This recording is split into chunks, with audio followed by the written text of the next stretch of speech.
Rahim. Alhamdulillahi Rabbil Alamin. Salatu wassalam ala asyrafil anbiya'i wal mursalin Sayyidina Muhammadin wa ala alihi wa sahbihi ajma'in wa ba'du. قال الإمام النووي في كتابه الأذكار نفعنا الله به وبعلومه في الدارين آمين. باب الأذكار المشروعة في الكسوف. Bab zikir-zikir yang disyariatkan dalam salat gerhana. Gerhana terbagi kepada dua bahagian, gerhana matahari dan gerhana bulan. Gerhana matahari dilakukan salatnya pada waktu berlakunya gerhana di siang hari. Gerhana bulan dilakukan di waktu malam saat gerhana sedang berlangsung. Akan hilang sunnahnya melakukan salat sunnah gerhana bila gerhana itu sudah selesai.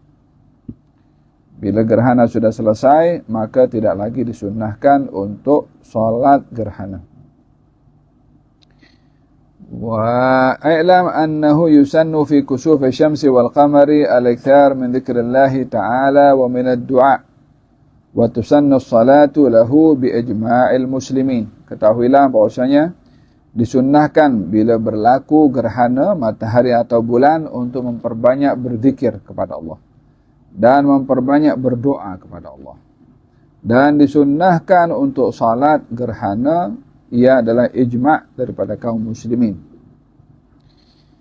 Wa rawaina fi sahihai al-Bukhari wa Muslim an Aisyah radhiyallahu anha anna Rasulullah sallallahu alaihi wa alihi wasallam qala inna syamsa wal qamara ayatani min ayatillah la yukhsafani limauti ahadin wala lihayatihi. فإذا رأيتم ذلك فادعوا الله تعالى وكبروا وتصدقوا. وفي بعض الروايات في صحيحيهما فإذا رأيتم ذلك فاذكروا الله تعالى كذلك رويناه من رواية ابن عباس. Dalam Sahih Bukhari dan Muslim, Siti Aisyah meriwayatkan Rasulullah sallallahu alaihi wasallam bersabda, sesungguhnya matahari dan bulan adalah dua tanda-tanda kebesaran Allah. Tidak berlaku gerhana pada keduanya disebabkan oleh kerana kematian seseorang atau kehidupan seseorang. Bila kamu menyaksikan berlakunya gerhana, maka berdoalah kepada Allah. Dan bertakbirlah atau membesarkan Allah. Dan bersedekahlah kamu. Dalam riwayat yang lain, berzikirlah kamu kepada Allah. وروينا في صحيحيهما من رواية أبي موسى الأشعري أن النبي صلى الله عليه وسلم فإذا رأيتم شيئا من ذلك فافزعوا إلى ذكر الله ودعائه واستغفاره. Riwayat yang kedua, kalau kamu menyaksikan berlakunya gerhana, maka bersegeralah untuk berzikir kepada Allah, berdoa dan memohon ampun. وروينا في صحيحيهما من رواية المغيرة بن شعبة فإذا رأيتموها فادعوا الله وصلوا. Riwayat Mughirah bin Syu'bah, kalau kamu melihat berlakunya gerhana, maka berdoalah kepada Allah dan salatlah kamu.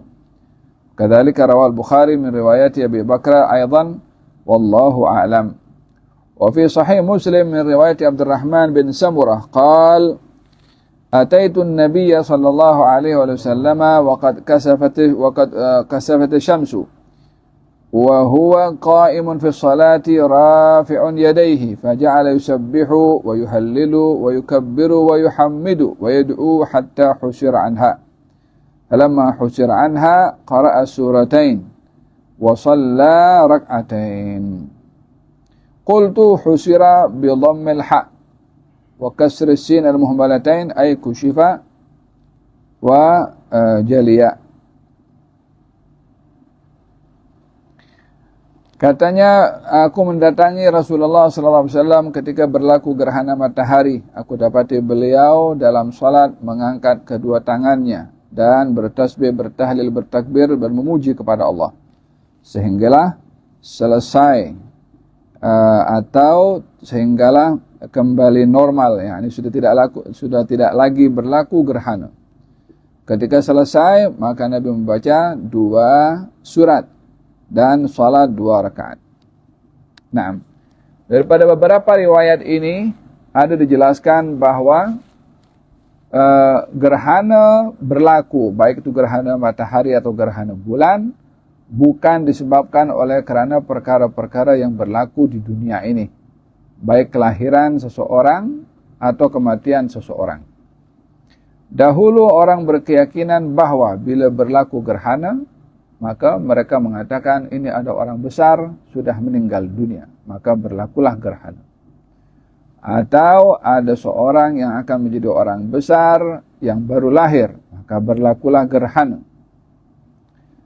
Sehingga dikaitkan berlakunya gerhana dengan sesuatu yang tidak mempunyai asas dan tidak mempunyai dasar. Sehingga orang berkeyakinan adanya hal-hal yang batil dengan berlakunya gerhana, dengan berbagai macam penafsiran yang bertentangan dengan syarak. Pernah berlaku gerhana di zaman baginda Rasulullah ketika putra Nabi yang bernama Ibrahim meninggal dunia. Maka orang menyangka bahwasanya berlakunya gerhana ini disebabkan oleh putra Nabi yang bernama Ibrahim meninggal dunia.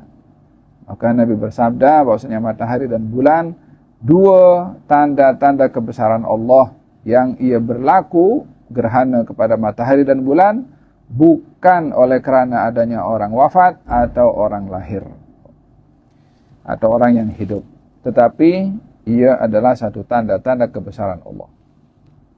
Yang dimaksudkan adalah matahari dan bulan ini mula dicipta oleh Allah Subhanahu wa taala, ia memiliki kelaziman dengan terbit dan terbenamnya matahari, serta pergerakan matahari itu untuk bergerak dalam dia punya orbitnya, yang dengan pergerakan matahari dapat kita mengetahui hari, dapat mengetahui perubahan masa, kita dapat mengetahui perubahan bulan, kita dapat mengetahui perubahan tahun, sehingga pergerakan matahari itu dengan pergerakan dan putaran yang ditetapkan oleh Allah Subhanahu wa taala, kita boleh mengetahui masa.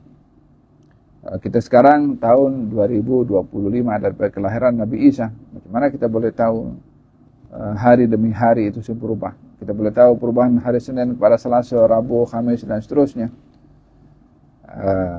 Semua kita boleh tahu jam juga, pukul 1, pukul 2, pukul 3, pukul 4. Semua adalah dengan pergerakan yang berlaku pada matahari. Wasyamsu tajri limustaqarrin laha. Dzalika taqdirul azizil alim. Dengan matahari dapat mengetahui perubahan masa hari dan juga siang dan juga malam. Sama juga dengan perubahan yang berlaku pada bulan. Tanda-tanda kebesaran Allah Subhanahu wa taala pada bulan. Kita dapat mengetahui bulan puasa, bulan haji. Kita boleh mengetahui hukum hakam terkait dengan iddah. Itu melalui bulan qamari yang melibatkan kepada bulan. Dengan demikian matahari dan bulan ini menjadi sumber maklumat bagi manusia. Dan dijadikan oleh Allah Subhanahu wa taala kaitan bulan dan matahari ini dengan pasang surutnya air di lautan. Sehingga banyak faidah yang didapat oleh manusia melalui matahari dan bulan. Coba hidup di satu kawasan yang tidak ada matahari sama sekali. Kadang-kadang 6 bulan tak ada matahari, gelap saja. Atau kawasan yang mataharinya tak terbenam, siang saja. Maka dia nampak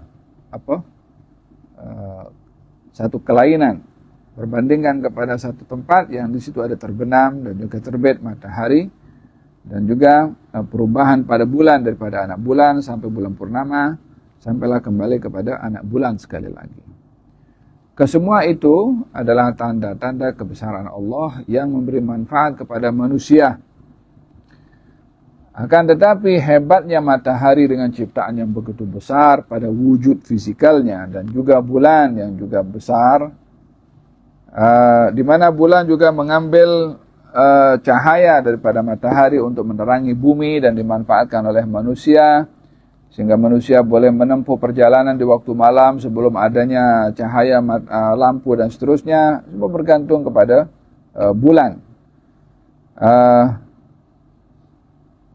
Matahari dan bulan yang begitu hebat dan mulai daripada dicipta oleh Allah Subhanahu wa taala Bila berlaku gerhana, maka tidak lagi dapat dimanfaatkan seperti mana layaknya matahari dimanfaatkan jika tidak berlaku gerhana. Maka dengan demikian, Allah ingin menampakkan betapa lemahnya matahari. Walaupun memiliki keluarbiasaan pada bentuk fisikalnya dan banyak memberi manfaat, ada kalanya matahari itu di stop oleh Allah Subhanahu wa taala pada bahagian daripada fungsinya untuk memberitahukan bahwasanya matahari punya keistimewaan bukan dengan zatnya sendiri, tapi Allah yang memberi. Allah boleh menyalurkan manfaat melalui matahari, Allah juga boleh menghalang berlakunya manfaat dengan ditutupnya fungsi dan faedah matahari. Jadi oleh kerana yang maha kuasa itu adalah Allah, maka selain Allah ditunjukkan kelemahannya. Matahari yang tak pernah ada sesiapa yang menghalang untuk terbit dan terbenam, bila berlaku bergerhana terhalang daripada cahaya. Demikian juga bulan. Maka bila itu berlaku, diperintahkan untuk kita bertadarru', yakni merendah diri dan berdoa kepada Allah. Karena Allah menampakkan kehebatannya dengan menunjukkan kelemahan yang ada pada matahari dan bulan. Maka di sini kita mesti menunduk, taat, merendah, dan juga risau dan takut. Sebab Allah menampakkan sifatnya Al-Jalal, yang maha agung. Kemudian diperintahkan untuk berdoa. Berdoa dalam arti memohon ampun kepada Allah. Kerana bila Allah Subhanahu wa taala menampakkan sifatnya Al-Jalal yang maha agung, maka khawatir orang yang dia sombong, orang yang takabur, yang mencabar Allah Subhanahu wa taala pada sifatnya akan terkena bala dari Allah Subhanahu wa taala. Maka dianjurkan bila berlaku gerhana beristighfar dan berdoa kepada Allah Subhanahu wa taala supaya dilindungi oleh Allah. Di samping berdoa dan beristighfar, berzikir kepada Allah. Karena Allah sedang menampakkan sifatnya yang maha agung, yang maha perkasa, maka kita diperintahkan untuk memuji Allah, membesarkan Allah dengan takbir, tahmid, tahlil dan juga tasbih. Subhanallah walhamdulillah wa la ilaha illallah wallahu akbar. Tujuannya adalah untuk kita memenuhi apa yang menjadi hak Allah Subhanahu wa taala pada kepujian, tasbih dan tahmid di saat Allah menampakkan sifat Al-Jalal, sifat keagungannya.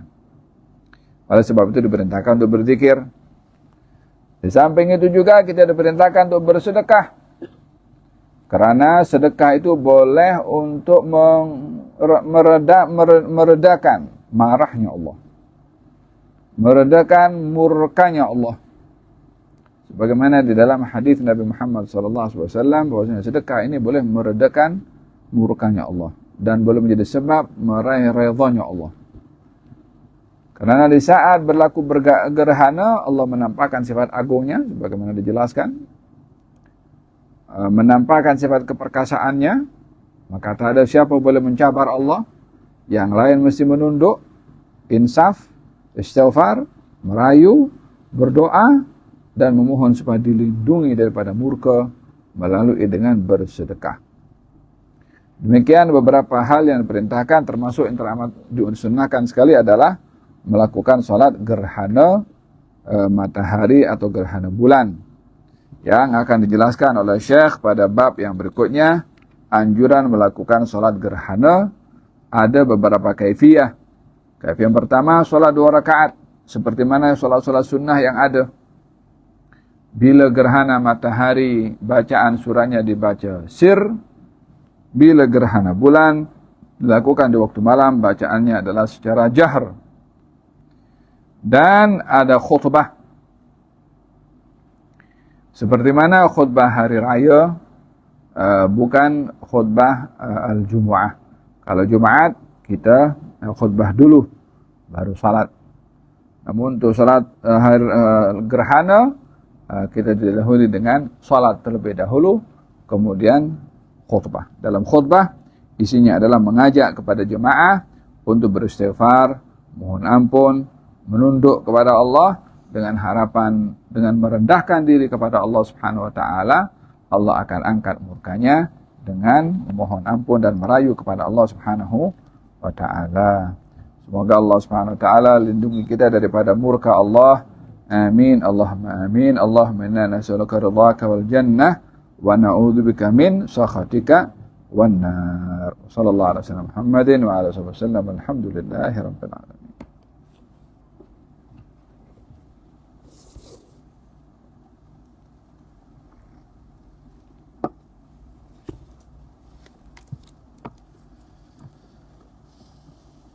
Bismillahirrahmanirrahim.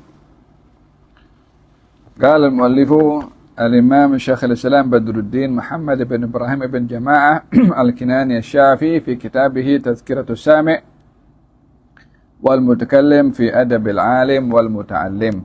Masih membahaskan tentang adabnya orang alim dan adabnya orang muta'allim. Adab orang yang berilmu dan adab orang yang belajar ilmu. Tidak sempurna ilmu tanpa adab. Al-Imam Al-Madini mengatakan bahwasanya ilmu tanpa adab umpama api tanpa kayu bakar. Adab tanpa ilmu umpama jasad tanpa ruh. Macam mana api akan menyala kalau tak ada kayu bakarnya? Macam mana anda dimanfaatkan kalau apinya tidak menyala? Macam mana juga jasad itu boleh bergerak kalau tak ada ruh? Demikian perumpamaan antara ilmu dengan adab. Katanya, ij'al ilmaka milhan waj'al adabaka dagigan. Pepatah mengatakan, jadikan ilmu kamu umpama garam dan adab kamu umpama tepung. Bermakna perbanyakkan dalam adab, walaupun ilmu sedikit. Jangan sampai ilmu banyak, adabnya sedikit. Ilmu banyak, seharusnya adabnya semakin banyak, lebih banyak daripada ilmunya. Jika ilmu sedikit, maka banyakkanlah adab. Hada yang menjadi tuntutan kepada seorang muslim dan mukmin di samping ilmu adab. Di antara adab-adabnya adalah baik itu adab zahir atau adab batin. Adab zahir yang dinampak. Adab batin adalah adab yang tersembunyi dalam hati. Daripada sifat-sifat mazmumah kena dibersihkan. Sifat-sifat mahmudah mesti terhiasi kita punya hati dan jiwa. Kata Syekh mengatakan di sini, wa min adwiyatul ujubi. Berbicara tentang adab bagaimana membersihkan hati daripada sifat ujub. Setelah dibahaskan sebelumnya, adab membersihkan hati daripada sifat hasad dengki. Di antara ubat untuk menghilangkan sifat ujub, yudzakiru anna ilmahu wa fahmahu wa jawdata dhihnihi wa fasahatahu wa ghairi dhalika minan ni'ami fadlun min Allah alaih. Diingatkan kepada orang yang dia belajar atau orang yang dia alim bahwasanya ilmunya, pemahamannya, kecerdasannya dan fasihnya dia ketika berbicara atau berceramah atau menyampaikan atau mengajar, semua itu adalah nikmat dan anugerah dari Allah Ta'ala. Wa amanatun indahu liyar'aha haqqa ri'ayatiha, dan dia adalah amanah dari Allah untuk dijaga. Wa anna mu'tiyahu iyyaha qadiran ala salbiha minhu fi tarfati ain, dan yang memberikan sifat kepandaian kepada orang itu mampu untuk menarik balik kepandaian daripada orang tersebut. Kama salaba Bal'am ma'allamahu fi tarfati ainin wa ma dhalika 'ala Allahi bi'aziz afa aminu makrallah. Seperti berlaku kepada seorang bernama Bal'am. Bal'am, seorang daripada kalangan pengikut Nabi Musa, diberikan oleh Allah Subhanahu wa taala kelebihan ilmu dan diberi kelebihan yang lain, mustajab doa. Allah Subhanahu wa taala mengagihkan kelebihan kepada hamba-hambanya pelbagai. Ada orang diberi kelebihan dengan sifat pemurah, ada orang diberi kelebihan dengan sifat ringan membantu orang, ada orang diberi sifat suka menyambung tali silaturahim, ada orang diberi sifat untuk suka berziarah, ada orang diberi sifat suka berkhidmah, ada orang diberi sifat ilmu dan dia pandai, ada orang diberi sifat cepat dalam paham. Macam-macam pemberian yang diberikan oleh Allah dan diagihkan. Bal'am memiliki ilmu, Bal'am diberi keistimewaan mustajab doa. Akan tetapi Bal'am ini dia tertipu dengan keduniaan, di mana menggunakan kelebihan yang diberikan oleh Allah daripada doanya yang mustajab untuk mendoakan kebinasaan kepada Nabi Musa hanya untuk mendapatkan pulangan keduniaan. Dalam keadaan dirinya sedar kalau ini adalah Nabi Rasul, tapi karena untuk mendapatkan keduniaan tertutup mata hatinya, sehingga lebih mementingkan akan keduniaan berbandingkan melihat kepada Nabi Musa dan sebagai Nabi yang diutus oleh Allah untuk disanjung dan dihormati dan tidak boleh mengedepankan selain daripada apa yang dimuliakan oleh Allah Subhanahu wa taala. Maka Bal'am bin Ba'aura ketika berdoa untuk supaya Allah membinasakan Nabi Musa, lidahnya terbalik. Terbalik dalam arti nak mendoakan Nabi Musa supaya binasa, justru terbalik semoga Allah menyelamatkan Nabi Musa. Ini tak boleh nak menyebut dengan doa kebinasaan. Diingatkan oleh Allah Subhanahu wa taala untuk tidak melakukan perkara itu. Tapi ia karena tertipu dengan keduniaan, hatinya itu rakus, tamak, cinta kepada dunia, akhirnya digunakan ilmunya dengan cara yang tidak betul semata-mata untuk meraih keduniaan. Barang siapa yang mencari ilmu untuk keduniaan atau untuk kemasyhuran, maka dia tidak akan menjumpai syurga atau an-nar, neraka. Bal'am mengatakan kepada raja yang menawarkan dia banyak harta itu kan. Raja ni tak boleh, saya punya mulut tak boleh bercakap untuk mendoakan kebinasaan kepada Nabi Musa. Tapi apa yang boleh aku beritahu kepada kamu agar supaya Nabi Musa ini terhalang daripada masuk ke Baitul Maqdis adalah dengan kamu keluarkan perempuan-perempuan daripada negeri kamu dalam keadaan mereka tidak berpakaian supaya Bani Israel tertipu dan melakukan perbuatan zina. Dengan begitu akan terhalanglah mereka untuk diberikan masuk Baitul Maqdis disebabkan melakukan dosa besar kepada Allah Ta'ala. Maka dilakukan perkara sebegituan oleh raja itu atas pendapat Bal'am bin Ba'aura, seorang alim dan seorang mustajab doa, menggunakan ilmunya untuk hawa nafsunya.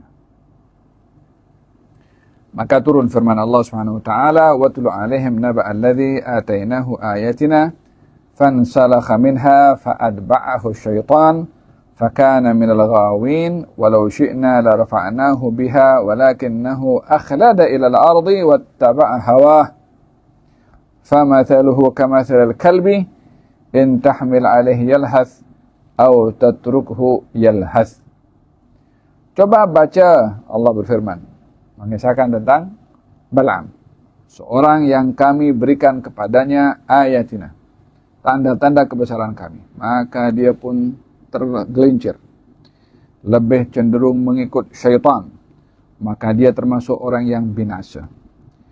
Kalau kami berkehendak, kami boleh mengangkatnya dia pada tingkat yang tinggi dengan ilmunya tadi kalau digunakan dengan betul, tapi dia lebih memilih untuk jatuh di atas muka bumi ini karena mengikut hawa nafsunya yang rakus dan tamak kepada keduniaan. Maka ia umpama seekor anjing yang kalau dibawa mengeluarkan lidahnya, kalau diletak pun juga mengeluarkan lidahnya. Perumpamaan yang sangat keji diberi oleh Allah kepada orang alim itu ketika menggunakan ilmunya untuk hawa nafsunya yang rakus dan tamak. Ilmunya ada, adabnya tak ada. Ilmunya banyak, adabnya tak wujud. Justru digunakan ilmunya untuk kehendak hawa nafsunya. Maka katanya, untuk kita dapat mengobati ujub, bangga diri pada orang yang alim atau orang yang muta'alim, hendaklah dia memandang kalau nikmat ilmu, paham, pandai berceramah, pandai mengajar, bahwasanya semua apa yang ada pada dirinya daripada ilmu tersebut adalah nikmat dari Allah yang akan disoal dan amanah daripada Allah yang mesti dijaga.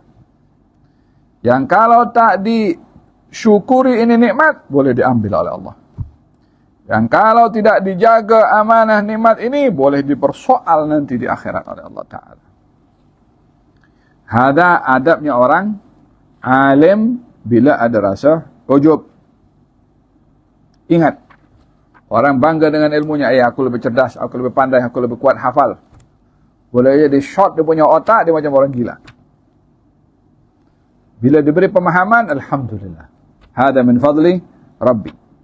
Bila diberi kecerdasan cepat dalam menghafal, alhamdulillah. Ini anugerah Tuhan.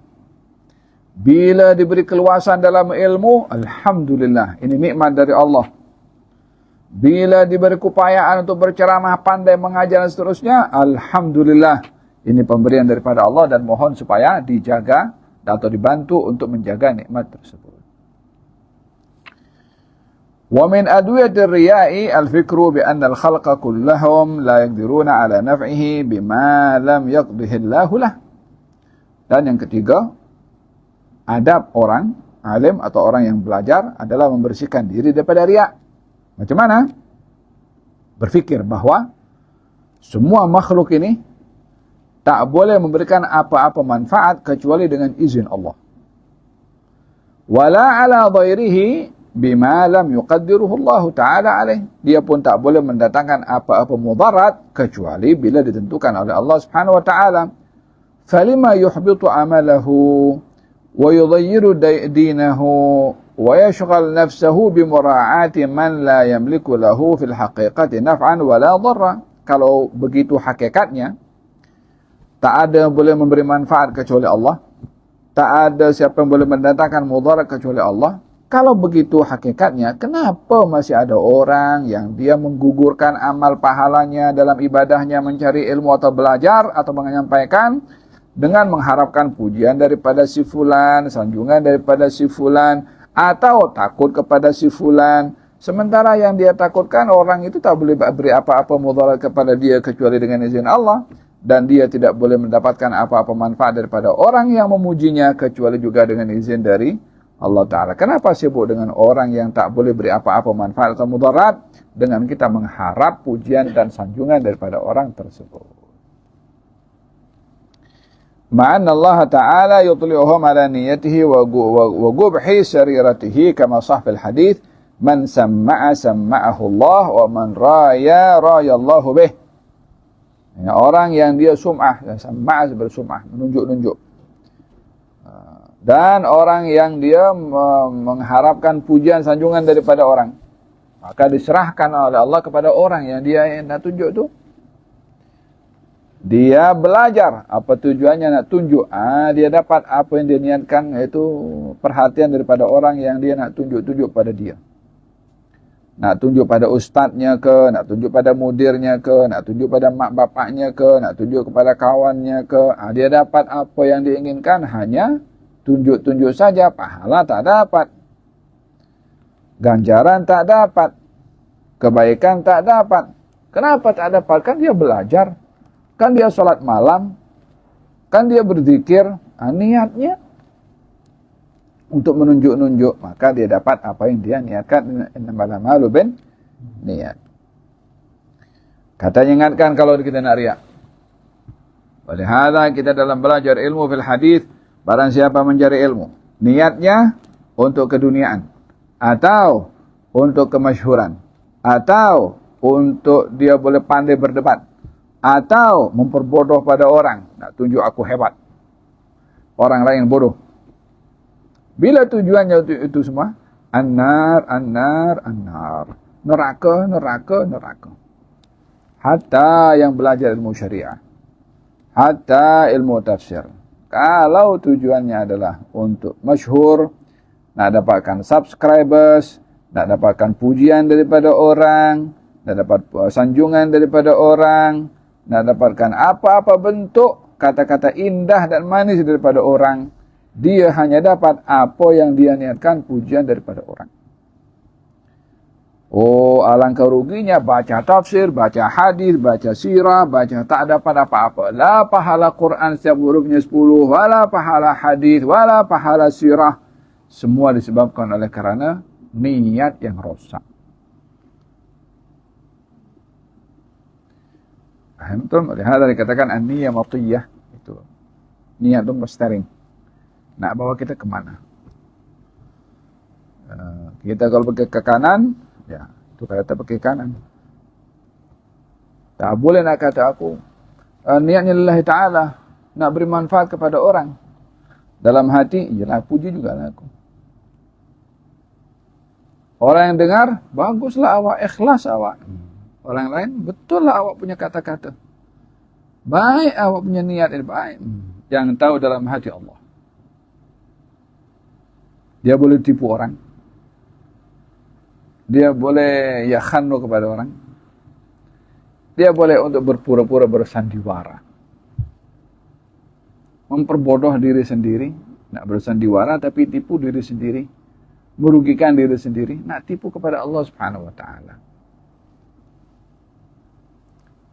Perelokkan niat untuk mendapatkan pahala yang berkat dari Allah Ta'ala.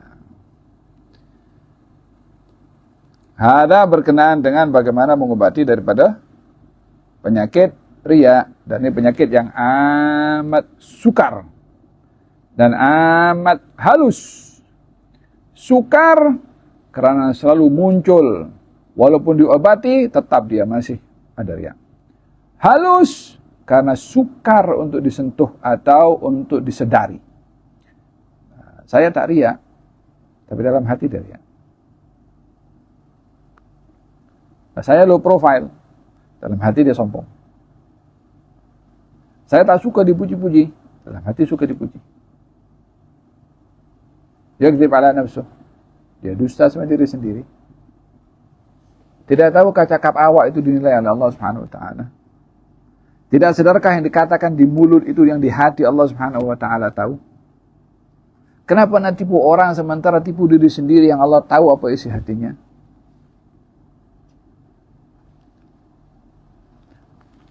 Olehada di antara doa Nabi SAW beliau bersabda, Allahumma ij'al sarirati khairan min alaniyati waj'al alaniyati salihah. Ya Allah, jadikanlah dalaman aku ini lebih baik daripada luaran, dan jadikanlah luaran aku pun juga baik. Tapi dalaman dulu. Faham tom? Hada berkenaan dengan bagaimana mengobati diri daripada riya. Nah. Wallahu ta'ala alam bisawab. Moga-moga Allah Subhanahu wa ta'ala lindungi kita daripada riya, daripada ujub, daripada hasad dengki, ya Rabbal Alamin. Dan mudah-mudahan Allah anugerahkan kepada kita ikhlas, tawadhu, dan menunggalkan maksud dalam segala amalan hanya karena Allah. Dilindungi daripada sifat hasad dengki, ya Rabbal Alamin. Ala hadzal niyya kullu salih syamil akhiratin wal akhirah. Allahumma ati nufusana taqwaha wa zakkiha anta khairun min zakkaha anta waliyuha wa maulaha. Wa ila hadratin Nabi Muhammad sallallahu alaihi wasallam. Al-Fatihah.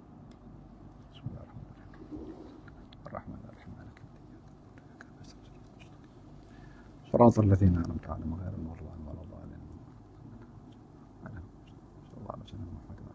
الحمد لله رب العالمين. تقبل الله منكم.